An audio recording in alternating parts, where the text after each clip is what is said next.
أعوذ بالله من الشيطان الرجيم بسم الله الرحمن الرحيم إن الحمد لله نحمده ونستعينه ونستغفره ونعوذ بالله من شرور أنفسنا ومن سيئات أعمالنا من يهده الله فلا مضل له ومن يضلل فلا هادي له وأشهد أن لا إله إلا الله وأشهد أن محمدًا عبده ورسوله أما بعد فأعوذ بالله السميع العليم من الشيطان الرجيم بسم الله الرحمن الرحيم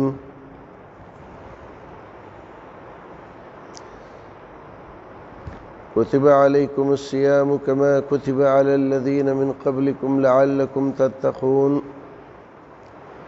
وقال الله تعالى شهر رمضان الذي أنزل فيه القرآن هدى للناس وبينات من الهدى والفرقان وقال النبي صلى الله عليه وسلم من صام رمضان إيمانا واحتسابا غفر له ما تقدم من ذنبه۔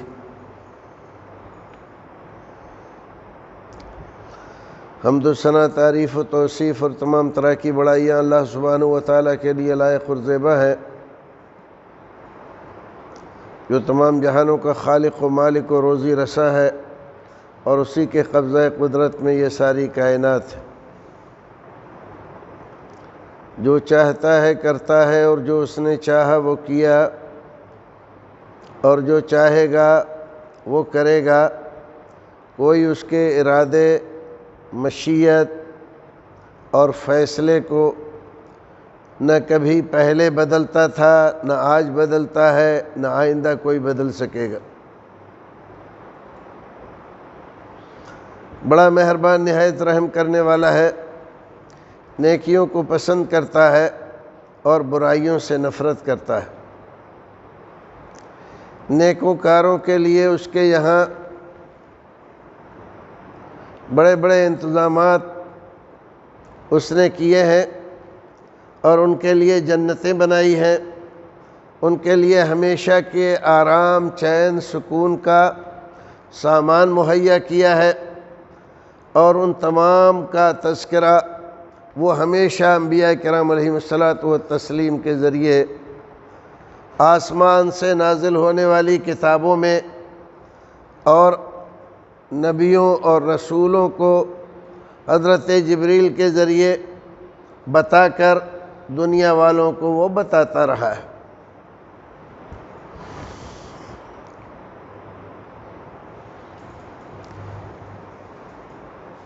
ہزاروں ہزار رحمتیں ہوں اللہ رب العزت کی نبی محترم صلی اللہ علیہ وسلم پر، جو اس کائنات کے لیے اللہ رب العزت کے آخری نبی و آخری رسول ہیں۔ آپ کے آ جانے کے بعد جتنی بھی شریعتیں اس دنیا میں اللہ رب العزت نے کبھی بھیجی تھیں وہ سب منسوخ ہو چکی ہیں۔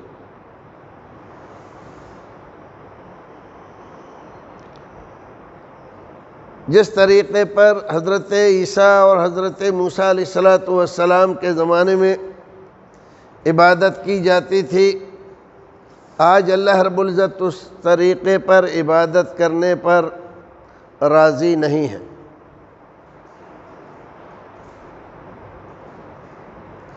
اسی طرح جو طریقے عبادت کے ان نبیوں نے بتلائے تھے، ہمارے نبی کے آنے سے پہلے وہ سب کارآمد تھے، درست تھے، صحیح تھے، لیکن ہمارے نبی کے آ جانے کے بعد وہ سارے طریقے منسوخ ہو گئے۔ اب کوئی نیا نبی نہیں آئے گا، نئی شریعت نہیں آئے گی، نئی کتاب نہیں آئے گی۔ اگر کسی کو ہدایت چاہیے تو ہدایت کے لیے اس کو رسول اکرم صلی اللہ علیہ وسلم کے فرامین اور آپ کی بیان کردہ شریعت کی روشنی میں عمل کرنا ہوگا۔ کسی آدمی کو جنت چاہیے تو رسول اکرم صلی اللہ علیہ وسلم کے بتائے ہوئے رستے پر چلنا ہوگا۔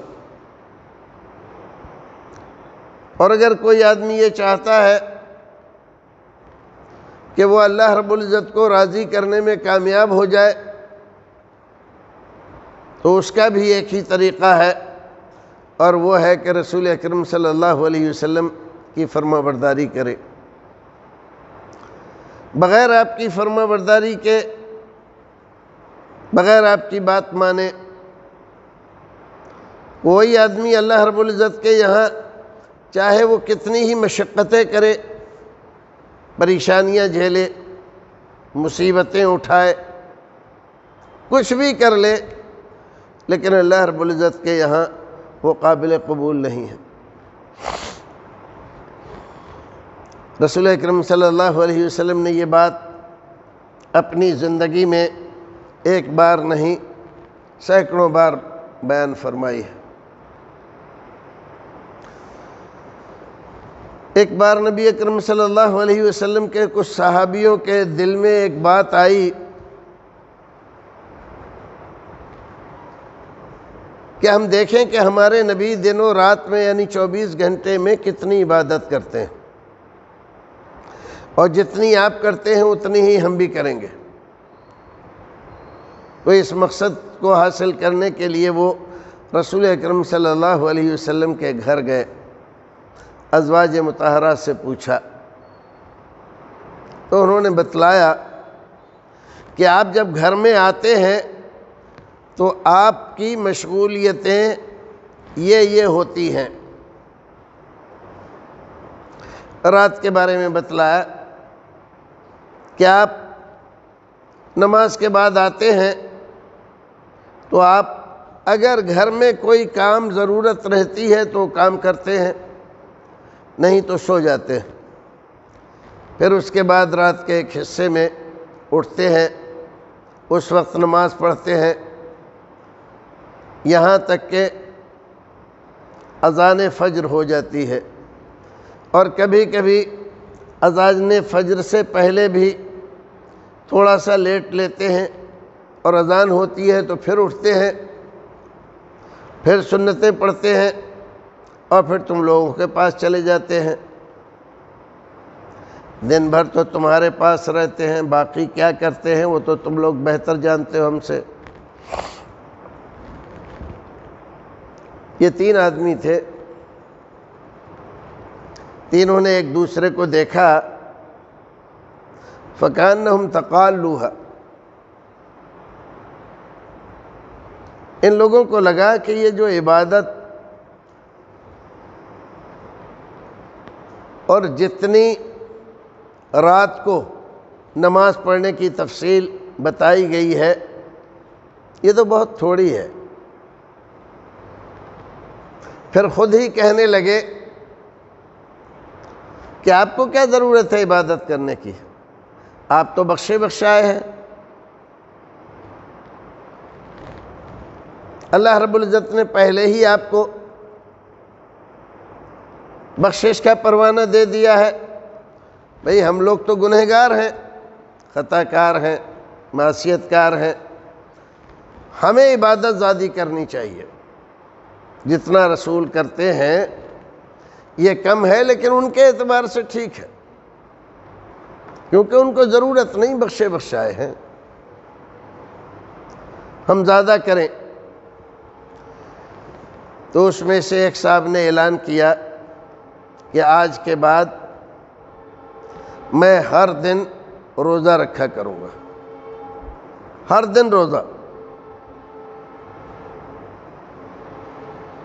دوسرے صاحب نے کہا اور میں ساری رات نماز پڑھا کروں گا، عبادت کیا کروں گا، سوؤں گا نہیں۔ تیسرے صاحب نے کہا اصل میں اللہ کی عبادتوں سے جو چیز ہمیں غافل کرتی ہے وہ ہیں بیوی بچے۔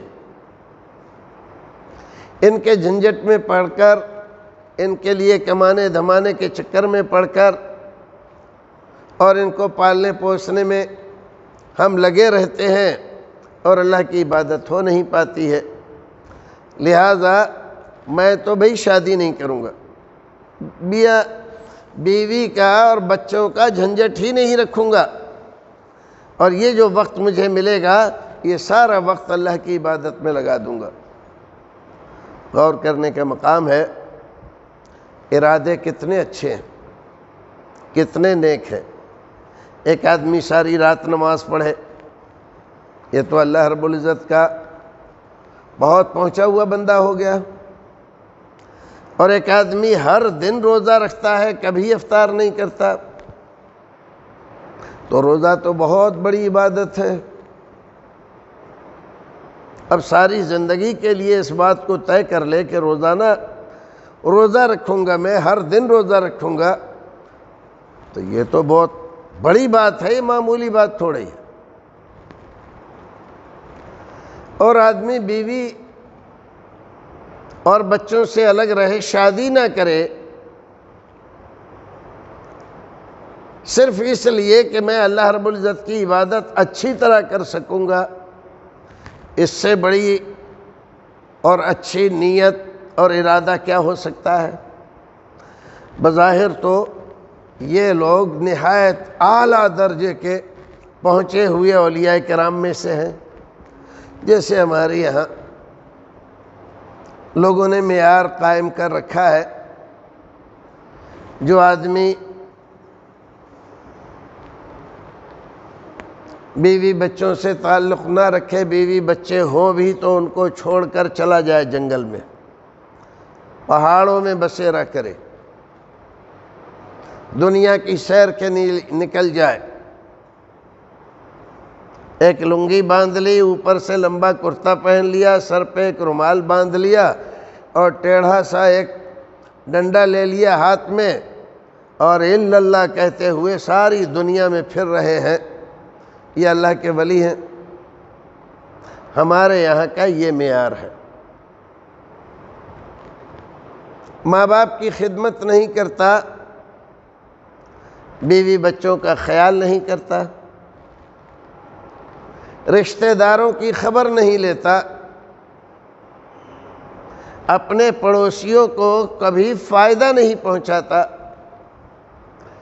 غرض یہ کہ اس کی ذات سے اس کے اپنوں کو، پرایوں کو، بیگانوں کو کوئی فائدہ نہیں ہے، اور سمجھ کیا رہا ہے؟ میں تو بہت پہنچا ہوا ہوں، میرا تو بہت درجہ ہے، بڑا مرتبہ ہے، میں تو ولی اللہ ہوں، اگر کسی کو بد دعا دے دوں گا تو بھسم ہو جائے گا، اور دعا دے دوں گا تو مالا مال ہو جائے گا۔ دنیا والے بھی ایسا ہی سمجھ رہے ہیں اس کو، دنیا والے بھی کہ بھائی بہت پہنچے ہوئے ہیں، ان کا کیا کہنا ہے۔ کچھ لوگ ہیں تو وہ چلہ کشی کر رہے ہیں، 40 دن کے لیے ان پانی انہوں نے چھوڑ دیا ہے، نہ روٹی کھاتے ہیں، نہ چاول کھاتے ہیں، اور نہ پانی پیتے ہیں، پانی بس اتنا لیتے ہیں جتنا ہتھیلی میں آ جاتا ہے 24 گھنٹے میں، اور 40 دن کا ایسا چلہ کھینچنے کے بعد سمجھتے ہیں کہ ہم تو پہنچ گئے، ولی اللہ ہو گئے ہم۔ اور کوئی آدمی ہے تو کسی کنویں میں الٹا لٹک کر عبادت کر رہا ہے، الا اللہ کر رہا ہے، سوچ رہا ہے کہ ہم تو بہت پہنچے ہوئے ہیں، الٹے لٹک کر عبادت کر رہے، ہم سے بڑا کون ہے جو ہم سے زیادہ مشقت کر لے گا۔ اور کوئی آدمی ہے جو رات کو بہتے دریا میں ایک ٹانگ پر کھڑے ہو کر اور وہاں پر وظیفے پڑھتے ہیں، سمجھتے ہیں ہم بہت پہنچے ہوئے ہیں۔ یہ ہمارے یہاں کے معیار ہیں پہنچنے کے، ولایتوں کے، اللہ کی محبوبیت کے، اور ان لوگوں کے جو اپنے آپ کو ولی سمجھتے ہیں، جبکہ شریعت کی نگاہ میں یہ کیا ہے؟ اس کو سمجھنے کے لیے اس حدیث کا باقی حصہ آپ کو سمجھنا چاہیے۔ ان 3 صحابیوں نے آپ کے گھر پر جو باتیں کہیں کہ ہر دن روزہ رکھیں گے، ہر دن نماز پڑھیں گے، بیوی بچوں سے تعلق نہیں رکھیں گے، یہ کہہ کر چلے گئے یہ لوگ۔ اب رسول اکرم صلی اللہ علیہ وسلم جب گھر آئے تو ام المومنین نے بتلایا، اللہ کے رسول آج آپ کے 3 صحابی گھر آئے تھے اور انہوں نے آپ کی رات دن کی عبادت کے بارے میں ہم سے پوچھا، تو ہم نے جو تفصیل ان لوگوں کو بتلائی تو اس کو ان لوگوں نے بہت کم سمجھا، کہنے لگے یہ تو بہت کم ہے۔ پھر خود ہی کہنے لگے کہ نہیں، آپ کو عبادت کی کیا ضرورت ہے، آپ تو بخشے بخشائے ہیں۔ اور پھر ایک آدمی یہ کہہ کر گیا ہے کہ ہر دن روزہ رکھیں گے، ایک یہ کہہ کر گیا ہے کہ ہر رات صرف نماز ہی پڑھا کریں گے، رات بھر جاگیں گے، سوئیں گے نہیں، اور یہ ایک کہہ کر گیا ہے کہ بیوی بچوں کا کوئی ہم تعلق نہیں رکھیں گے۔ رسول اکرم صلی اللہ علیہ وسلم نے جب یہ سنا تو آپ گھر میں رکے نہیں، آپ نے انتظار نہیں کیا کہ چلو کوئی بات نہیں ہے، ان لوگوں نے جو بات بھی کہی غلط کہی، سمجھا دیں گے ان لوگوں کو، ظہر میں سمجھا دیں گے، عصر میں سمجھا دیں گے، یا مغرب میں سمجھا دیں گے۔ ایسا انتظار نہیں کیا، اسی وقت آپ فوراً گھر آتے تھے آپ، تو آ کر یہاں پر کچھ کھانا پینا جو کچھ بھی ہوتا تھا تو وہ لیتے تھے۔ حضرت عائشہ بیان فرماتی ہیں کہ آپ چاشت کے بعد جب آتے تھے تو پوچھتے تھے حل عندکم شیء، آج کچھ کھانے کو ہے؟ اگر فرماتی کہ ہاں کھانے کو ہے تو آپ کہتے لاؤ، تو جو کچھ بھی رکھا جاتا آپ کھا لیتے، اللہ کا شکر ادا کرتے۔ اور کسی دن نہ ہوتا تو ہم کہتے اللہ کے رسول آج تو کچھ بھی نہیں ہے، تو آپ فرماتے اذن انی صائم، کوئی بات نہیں آج روزہ رکھ لیتے ہیں، تو اس دن روزہ رکھ لیا کرتے تھے۔ یعنی اتنی سادہ زندگی، صبر و شکر کی زندگی ہمارے رسول کی تھی۔ کھانے کو نہیں ہے تو واویلا نہیں، شور شرابہ نہیں، شکایتیں نہیں، شکوے نہیں، بلکہ بہت اچھے انداز میں کیا کہا، کوئی بات نہیں ہے آج روزہ رکھ لیتے ہیں، اور ہے تو لے آؤ۔ اور ہوتا کیا تھا، زیادہ تر اونٹ کا دودھ ہوتا تھا 1 پیالہ، یا ستو ہوتے تھے ذرا سے، یا 1 آدھ جو کی روٹی، یا چند کھجوریں، یہ تھی غذا رسول اکرم صلی اللہ علیہ وسلم کی، وہ جس کو سب سے بڑا مانا جاتا تھا۔ رسول اکرم صلی اللہ علیہ وسلم فوراً گھر سے نکلے، مسجد پہنچے، حضرت بلال کو بلایا اور کہا اعلان کرو، سب لوگ جمع ہو جائیں مسجد میں۔ تو طریقہ رسول اکرم کے زمانے میں یہ تھا، لاؤڈ اسپیکر وغیرہ تو تھے نہیں، حضرت بلال کی آواز بہت بلند تھی، تو وہ ذرا اونچائی پہ کھڑے ہو کر آواز لگاتے تھے الصلاۃ جامعہ۔ اذان کے علاوہ جب بلانا ہوتا تھا تو کسی مشورے وغیرہ کے لیے تو اعلان کرتے الصلاۃ جامعہ، تو سارے لوگ، جو نہیں سنتا تھا اس کو بھی، جو لوگ آتے رہتے تھے بتا دیتے تھے چلو اللہ کے رسول نے بلایا مسجد میں، تو تھوڑی دیر میں مسجد بھر جاتی تھی۔ سارے لوگ آ گئے، آپ کھڑے ہوئے اور آپ نے خطبہ ارشاد فرمایا، کہا انی اتقاکم للہ، لوگو تم لوگ سمجھتے ہو کہ تم اللہ سے بہت ڈرتے ہو، میں تم تمام سے زیادہ اللہ رب العزت سے ڈرتا ہوں. جتنا تم ڈرتے ہو نا اس سے زیادہ میں اللہ رب العزت سے ڈرتا ہوں. کیوں؟ اس لیے کہ سب سے زیادہ آپ اللہ رب العزت کو جانتے تھے. جو جانے گا وہی حقیقی اور صحیح معنی میں اس کا احترام کر سکے گا. تو جتنا میں اپنے رب کو جانتا ہوں اتنا تم تو جانتے نہیں. میں نے بتلایا ہے تو تم کو پتہ چلا ہے.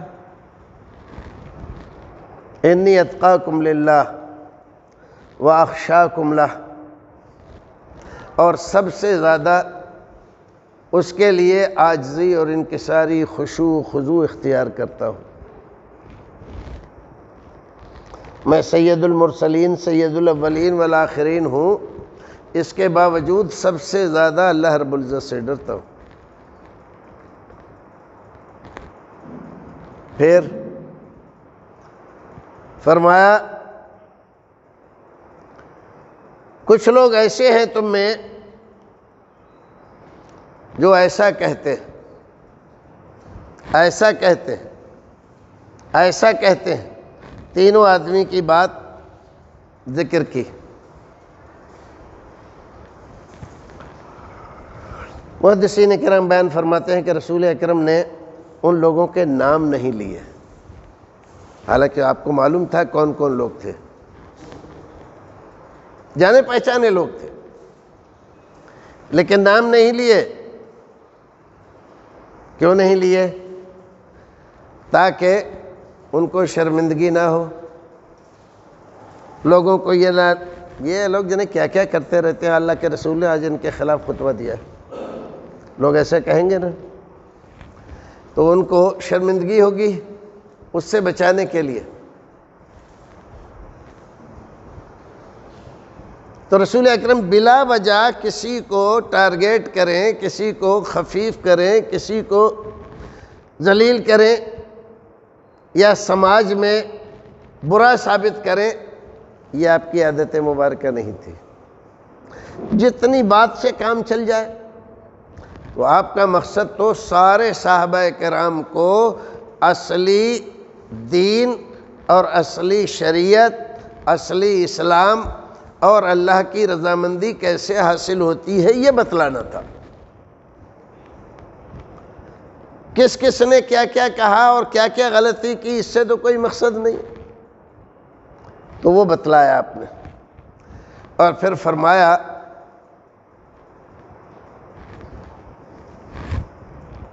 انی اصوم وافطر، میں روزہ بھی رکھتا ہوں اور نہیں بھی رکھتا ہوں. کبھی روزہ رکھ لیتا ہوں، کبھی نہیں رکھتا. اور انی اصلی وارقد، میں رات کو نماز بھی پڑھتا ہوں اور سوتا بھی ہوں. اور فرمایا میری بیویاں بھی ہیں، میرے بچے بھی ہیں.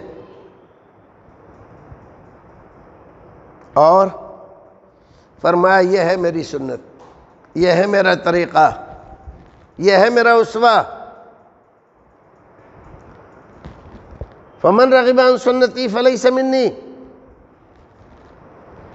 بس جو آدمی میری سنت سے اعراض کرے، میرے طریقے کو پسند نہ کرے، اس طریقے کے خلاف نیا طریقہ نکالے، لوگوں کی نظروں میں چاہے وہ کتنا ہی بڑا، کتنا ہی اچھا اور کتنا ہی بہتر ہو، لیکن وہ اللہ رب العزت کے نظر میں، دین کی نظر میں اچھا نہیں ہے. اس طریقے کے مطابق کی ہوئی عبادت مقبول نہیں ہے، اللہ کے یہاں قبول نہیں ہے، ایک رتی کا بھی ثواب اس کو نہیں ملتا. بھائیو عزیزو، ایک بات آپ کی سمجھ میں آئی یا نہیں آئی تو میں پھر بتا دیتا ہوں. شریعت نام ہے رسول اکرم کی اتباع کرنے کا، آپ کی فرما برداری کرنے کا. عبادت میں بھی ریاضت میں بھی، روزے میں بھی، نماز میں بھی، حج میں بھی، زکوٰۃ میں بھی، رہنے سہنے میں بھی، بیوی بچے کرنے میں بھی۔ آپ سے آگے بڑھ کر کوئی آدمی یہ سوچے کہ ہم بہت بڑے بن جائیں گے تو اللہ رب العزت نے قرآن شریف میں منع کیا، لا ترفعوا اصواتکم فوق صوت النبی ولا تجهروا له بالقول كجهر بعضكم لبعض ان تحبط اعمالكم وانتم لا تشعرون۔ خبردار ہے لوگوں، اللہ تعالیٰ اپنے نبی کا احترام بتلا رہا ہے۔ لا ترفعوا اصواتکم فوق صوت النبی، میرے نبی سے اپنی آواز یا اپنے کسی محبوب کی آواز بلند مت کرو۔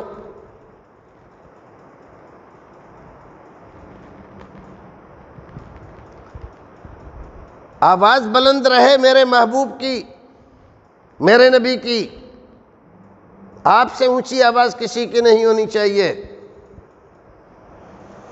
وَلَا تَجْهَرُوا لَهُ بِالْقَوْلِ كَجَهْرِ بَعْضِكُمْ لِبَعْضٍ، اور جیسے آپس میں تم ایک دوسرے کو آواز دے کر بلند آواز سے بلاتے ہو، پکارتے ہو، بات چیت کرتے ہو، میرے نبی کے ساتھ یہ رویہ، یہ طریقہ اختیار مت کرو۔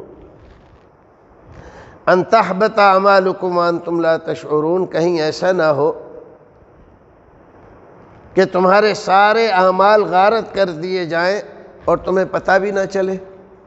جتنی نمازیں پڑھی تھیں سب بیکار ہو گئیں، روزے رکھے تھے ناکارہ ہو گئے، اور جتنے صدقات و خیرات کے کام کیے تھے وہ اللہ رب العزت کے یہاں منہ پہ مار دیے گئے آپ کے، اور اللہ رب العزت کے سامنے جب آپ جاؤ تو آپ کے نامہ اعمال میں ایک بھی نیکی نہ ہو۔ یہ کب ہوگا؟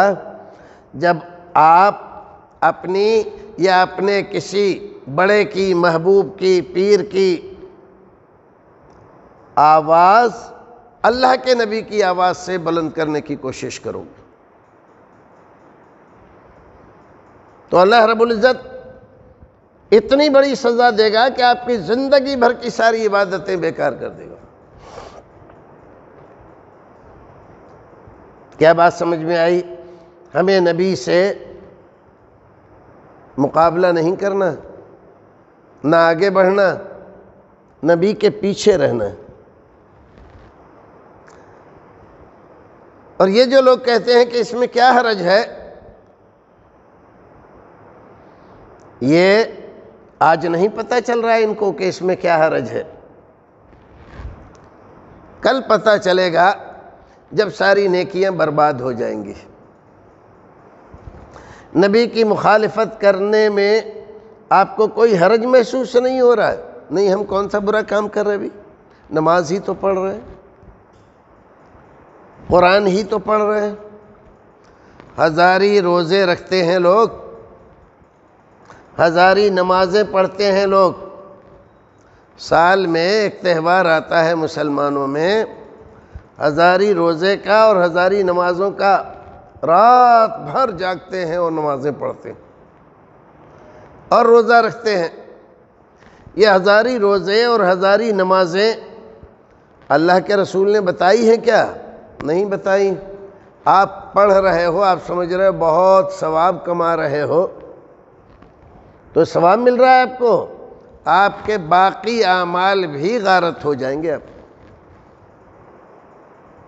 دین نام ہے رسول کی فرما برداری کا، جنت ملتی ہے نبی کی فرما برداری میں۔ اللہ رب العزت نے نبی کے علاوہ کسی کو اس درجے میں نہیں رکھا۔ اللہ رب العزت نے قرآن شریف میں فرمایا کہ میرے نبی کی اطاعت و فرما برداری کرو، وَلَا تُبْطِلُوا أَعْمَالَكُمْ، اور میرے نبی کی مخالفت کر کے اپنے اعمال باطل مت کرو۔ وہ صحابی تھے، تین جن کا تذکرہ اس حدیث میں کیا گیا، کوئی برا کام کر رہے تھے؟ نہیں، نماز پڑھنا تو سب سے بڑی نیکی ہے، روزہ رکھنا سب سے بڑی نیکی ہے، اور ایک آدمی اللہ کی عبادت کرنے کے چکر میں شادی نہ کرے، یہ تو اس کی بہت بڑی قربانی ہے۔ لیکن رسول اکرم نے ان کو صحیح بتلایا؟ صحیح نہیں بتلایا، ناراض ہوئے، آپ ناراض ہوئے اور لوگوں کے سامنے یہ بات بتلائی کہ میں نبی ہوں، رات کو سوتا بھی ہوں، نماز بھی پڑھتا ہوں، کبھی کبھی روزہ بھی رکھتا ہوں، نہیں بھی رکھتا، اور میری بیویاں بھی ہیں، میرے بچے بھی ہیں، سب کے حقوق بھی ادا کرتا ہوں۔ تمہیں میری فرما برداری کرنا ہے۔ تم سوچو کہ ہم روزے رکھ کر زیادہ آگے بڑھ جائیں گے، نمازیں پڑھ کر زیادہ آگے بڑھ جائیں گے، بیوی بچے نہ کر کے ہم آگے بڑھ جائیں گے، تو یہ تمہارا خیال فاسد ہے۔ تو جو آدمی یہاں ہندوستان میں ہمارے یہاں بڑے بڑے جو آستانے، درگاہیں، مزار بنے ہوئے ہیں، ان لوگوں کے سلسلے میں پڑھو تو یہی پتہ چلتا ہے بیوی بچے تھے نہیں اور چلے کھینچتے تھے، دنیا میں سیر تفریح میں گزارتے تھے، بڑے بڑے نعرے لگاتے تھے، یہاں یہ چمتکار دکھایا، وہاں وہ چمتکار دکھایا۔ یہ ساری باتیں ہندوستانی ذہن چمتکار والا، غیر مسلموں کے یہاں چمتکار کی بڑی اہمیت ہے، چمتکار کو سلام ہے، چاہے وہ نرا ڈھونگی ہو لیکن اس کو بڑا مانتے ہیں، اس کو بھگوان کہنے لگتے ہیں ذرا سی دیر میں۔ اسلام کا طریقہ یہ نہیں ہے۔ اسلام میں کسی آدمی کو جانچنے کے لیے اس کا پیمانہ یہ بتایا گیا ہے کہ وہ نبی اکرم کی اطاعت و فرما برداری کتنی کرتا ہے، وہ منمانی میں کتنی نماز پڑھتا ہے، منمانی میں کتنے روزے رکھتا ہے، منمانی میں اور کیا کیا چلے کرتا ہے، اس کی کوئی اہمیت نہیں ہے۔ منمانی کی عبادتیں، ہزاری روزے اور ہزاری نمازیں، یہ شریعت میں کوئی حیثیت نہیں رکھتے۔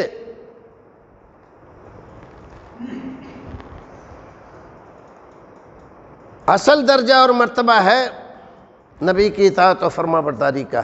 کون نبی کا فرما بردار ہے اور کس حد تک کرتا ہے، اس میں جو آدمی جتنا کامل ہے اتنا ہی زیادہ وہ پہنچا ہوا ہے۔ یہ بات اگر آپ کی سمجھ میں آ گئی تو اللہ رب العزت کی عنایت، نوازش، اس کا فضل، اس کا کرم، یہ رمضان المبارک کا مبارک مہینہ ہے، اس میں سمجھنے کی کوشش کرو۔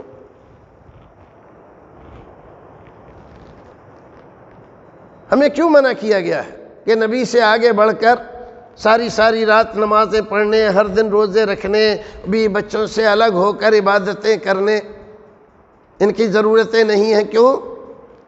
اس لیے کہ ہمارے نبی نے ہمیں ایسے سارے طریقے بتا دیے ہیں کہ بندہ نارمل زندگی گزارے اور ایک عمل اچھی طرح سے درست کر لے تو وہ بندہ قیامت میں کامیاب ہے۔ کامیابی کے لیے، جنت میں جانے کے لیے رسول اکرم کی فرما برداری میں کیا ہوا ایک عمل کافی ہے۔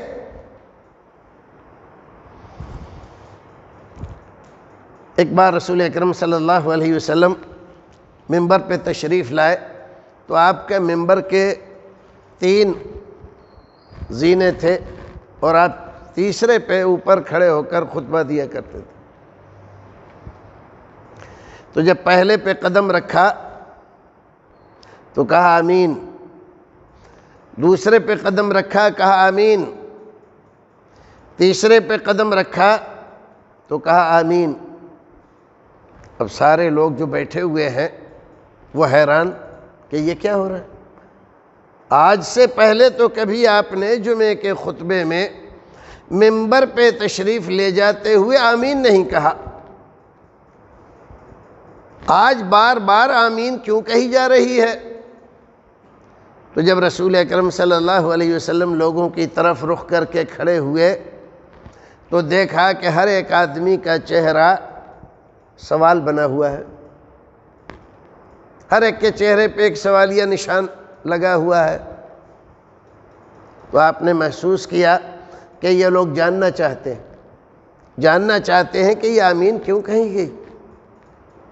تو آپ نے فرمایا دو چیزیں چھوڑ دیتا ہوں، ایک چیز بتاتا ہوں۔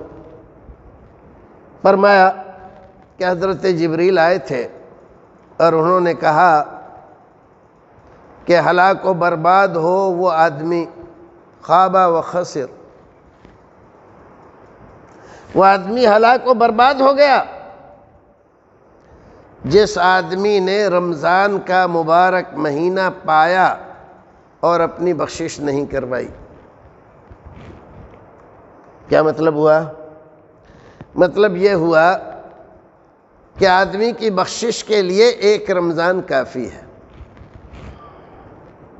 ایک رمضان اللہ رب العزت نے ہمارے لیے، ایک رمضان زندگی کا ہمارے لیے کافی رکھا ہے۔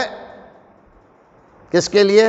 بخشش کے لیے، ہمارے سارے گناہ بخش دیے جائیں، اور اللہ رب العزت کے پاس جب ہم جائیں قیامت کے دن تو اس حال میں جائیں کہ ہمارے نامہ اعمال میں کوئی گناہ نہیں ہے، نیکیاں ہی نیکیاں۔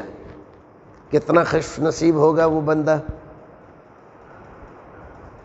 تو رسول اکرم نے کیا فرمایا کہ حضرت جبریل نے کہا کہ وہ آدمی ہلاک و برباد ہو جو رمضان کا مہینہ پائے اور اپنی بخشش نہ کروائے۔ اب ذرا غور کر کے دیکھو، بد دعا کرنے والا کون ہے؟ فرشتوں کا سردار جبریل امین، روح القدس، اور اس پر آمین کہنے والا کون ہے؟ آمین کا مطلب ہے اللہ یہ دعا قبول کر لے۔ تو یہ درخواست کون کر رہا ہے؟ نبیوں کا سردار محمد الرسول اللہ۔ دن کون سا ہے؟ جمعے کا۔ اور شہر کون سا ہے؟ مدینہ۔ اور جگہ کون سی ہے؟ مسجد نبوی، منبر رسول۔ منبر رسول پر مدینہ میں جمعے کے دن حضرت جبریل دعا کریں اور محمد الرسول اللہ اس پر آمین کہیں، کیا وہ دعا اللہ رب العزت کے یہاں سے رد ہو سکتی ہے کیا؟ تو کیا پتہ چلا کہ بندہ اگر رسول اکرم کی اطاعت و فرما برداری کے طریقے پر ایک رمضان گزار لے تو ایک رمضان اس کی بخشش کے لیے کافی ہے۔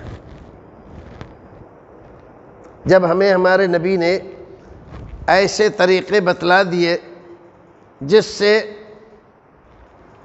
اللہ رب العزت ہمارے سارے گناہ بخش دے، ہمیں جنت میں جگہ دے دے، اور اللہ رب العزت کے یہاں ہماری عبادتیں قبول ہو جائیں، جنت مل جائے، تو ہمیں کیا ضرورت ہے اپنے من سے نئے نئے طریقے عبادتوں کے، ریاضتوں کے، نئے نئے بدعتیں نکالے ہم؟ لیکن جن لوگوں کی نظر رسول اکرم صلی اللہ علیہ وسلم کی شخصیت پر نہیں ہے، جو آپ کو پہچانتے نہیں، احترام نہیں کرتے جیسے کرنا چاہیے، عزت نہیں کرتے جیسے کرنی چاہیے، جو رتبہ، مرتبہ اور درجہ اللہ رب العزت نے آپ کو دیا ہے کہ آپ کے طریقے کے بغیر کوئی عبادت کرے گا تو اللہ رب العزت کے یہاں قبول نہیں ہوگی، یہ درجہ اور مرتبہ جو لوگ نہیں جانتے وہ حقیقت میں مقام مصطفیٰ اور درجہ رسول کو نہیں پہچانتے۔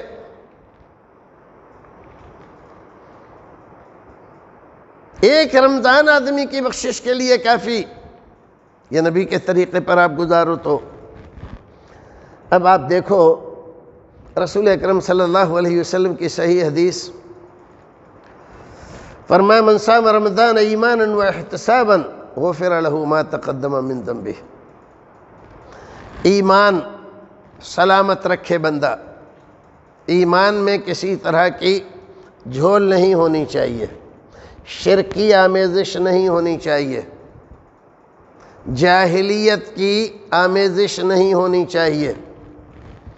ایمان جیسا شریعت نے بتلایا ہے کہ اس طرح سے ایمان کو آپ محفوظ رکھ سکتے ہو، تو ایمان کے ساتھ اور اس امید کے ساتھ کہ اللہ رب العزت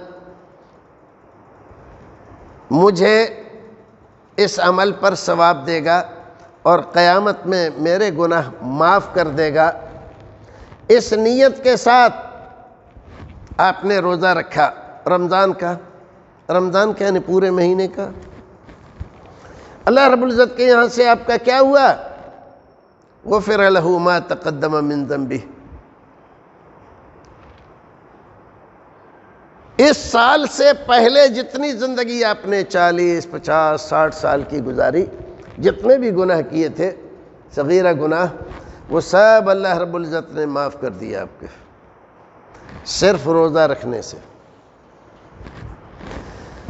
اب آدمی کبھی کبھی ایسا ہوتا ہے بیمار ہو جاتا ہے، ایک آدھ دو روزے اس کے قضا ہو جاتے ہیں، کبھی سفر میں نکل جاتا ہے تو ایک آدھ روزہ قضا ہو جاتا ہے، یا کبھی روزہ رکھنے میں کوتاہی ہو جاتی ہے، جیسے رکھنا چاہیے ویسے نہیں رکھ پاتا ہے، تو اللہ رب العزت نے اس کمی کو پورا کرنے کے لیے ایک اور طریقہ رکھا۔ رسول اکرم صلی اللہ علیہ وسلم فرماتے ہیں من قام رمضان ایمانا واحتسابا غفر له ما تقدم من ذنبه۔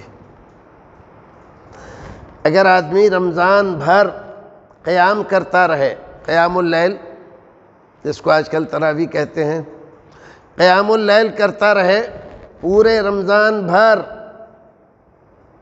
تو اللہ رب العزت اس کے گزشتہ سارے گناہ معاف کر دیتا ہے، اگر ایمان کی سلامتی اور ثواب کی امید پر ایسا کرتا ہے، وہ کوئی اور مقصد نہیں ہے اس کے پیش نظر۔ تو اگر وہاں کوئی کمزوری رہ گئی تھی، کمی رہ گئی تھی، تو اس کمی کو اللہ رب العزت نے قیام اللیل کے ذریعے پورا فرما دیا۔ لیکن کبھی کبھی قیام اللیل بھی چھوٹ جاتا ہے، آدمی بیمار ہو جاتا ہے، سفر میں نکل جاتا ہے، کوئی اور وجہ ہو جاتی ہے، تو قیام اللیل بھی ویسا نہیں ہو پایا جیسے ہونا چاہیے تھا، تو اللہ رب العزت نے ایک اور چیز رکھی۔ اس رمضان کے آخر میں، آخری عشرے میں ایک رات رکھی، جس رات کے بارے میں کہا خیر من الف شہر، ایک رات عبادت کرنا اور 1000 مہینے عبادت کرنا۔ 1000 مہینے عبادت کر کے آپ اس درجے کو نہیں پہنچ سکتے جس درجے کو اس ایک رات کو اگر آپ پا لیں اور اس میں عبادت کریں تو آپ پہنچ جاتے ہیں۔ ایک رات کی عبادت 1000 مہینے پر بھاری ہے۔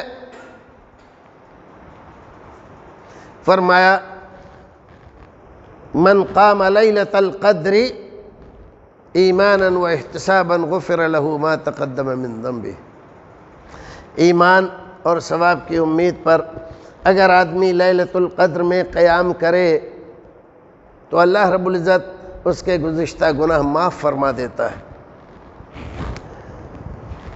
روزے میں کمی تھی، قیام اللیل نے اس کو پورا کیا، قیام اللیل میں اگر کوئی کمی رہ گئی تھی تو لیلۃ القدر نے اس کو پورا کر دیا۔ رمضان سراپا بخشش کا سامان لے کر آیا ہمارے اور آپ کے لیے۔ یہ اللہ رب العزت کا اتنا انعام، اتنا اکرام اور اتنا فضل و احسان ہے کہ اس کا ہم زندگی بھر شکریہ ادا کریں تو نہیں کر سکتے۔ ایک رمضان کا یہ ہے اللہ رب العزت کا نظام۔ تو دیکھو اللہ رب العزت نے جب ایک رات کی عبادت تمہارے 1000 راتوں کی عبادت سے بڑھ کر رکھی ہے، تو تمہیں کیا ضرورت ہے نبی کے خلاف نئی نئی عبادتیں نکالنے کی؟ 1000 روزے اور 1000 نمازیں، اور شب رات میں اور کنڈے میں اور یہاں اور وہاں، یہ جو جعلی نمازیں اپنی طرف سے نکال کر کہہ رہے ہو اس میں حرج کیا ہے؟ نماز ہی تو پڑھ رہے ہیں، کوئی برائی کر رہے ہیں، کوئی گالی دے رہے ہیں۔ نماز پڑھ رہے ہو لیکن نبی کے خلاف پڑھ رہے ہو، روزے رکھ رہے ہو تو نبی کے خلاف رکھ رہے ہو، اور جتنے بھی کھانے کر رہے ہو 11ویں کے 12ویں کے یہ نبی کے خلاف کر رہے ہو۔ نبی کے خلاف کیا ہوا کوئی کام اللہ رب العزت کے یہاں قبول نہیں ہوتا، تمہارے منہ پر مارا جاتا ہے۔ تو اس رمضان کے مہینے میں اگر آپ نے یہ 2 باتیں سمجھ لی، یا اس خطبے سے آپ نے یہ 2 باتیں ہی صرف سمجھ لی، تو آپ سمجھیے آپ کی زندگی کامیاب ہو گئی۔ پہلی بات کہ کامیابی کے لیے، جنت کے لیے، اللہ کی رضامندی کے لیے رسول اکرم صلی اللہ علیہ وسلم کی اطاعت و فرما برداری ضروری ہے، بغیر اس کے آدمی کامیاب نہیں ہو سکتا۔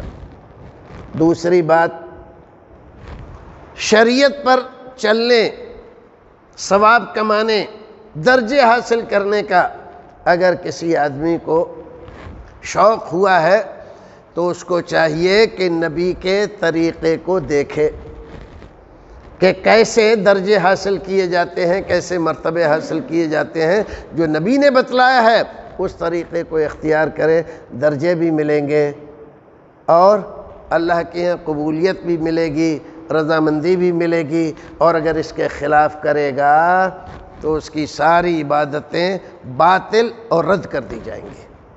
یہ 2 باتیں اگر ہم سمجھ لیں تو ہماری چھوٹی چھوٹی عبادتیں بھی انشاءاللہ اللہ رب العزت کے یہاں قبول ہو جائیں گی، اور اگر اس کے خلاف کریں گے تو ساری زندگی کے روزے، ساری زندگی کی نمازیں اور ساری زندگی کے آپ کے یہ نکالے ہوئے نئے نئے طریقے جو یہاں کے ملاؤں نے نکالے ہوئے ہیں، فقیروں نے نکالے ہوئے ہیں، یا مزار والوں نے نکالے ہوئے ہیں، ان کے ساتھ قیامت میں اٹھائے جاؤ گے، باندھے جاؤ گے، اور رسول کے مخالفوں میں تمہارا شمار ہوگا، اور تمہارے لیے وہاں سوائے ہلاکت و بربادی کے کچھ نہیں ہوگا۔ اللہ رب العزت ہمیں اور آپ کو نیک عمل کرنے کی توفیق عطا فرمائے۔ جب تک دنیا میں رکھے ایمان و سلامتی کے ساتھ رکھے، جب دنیا سے لے جائے ایمان و سلامتی کے ساتھ لے جائے۔ زندگی بھر رسول اکرم صلی اللہ علیہ وسلم کی اطاعت و فرما برداری میں ہمیں زندگی گزارنے کی توفیق عطا فرمائے، اور ہماری ٹوٹی پھوٹی عبادتوں کو شرف قبولیت سے نواز کر ہماری دلی مراد پوری فرمائے، اور قیامت میں اپنے نبی کے ساتھ ہمارا حشر کرے۔ سبحان ربک رب العزت عما یصفون وسلام علی المرسلین والحمد للہ رب العالمین۔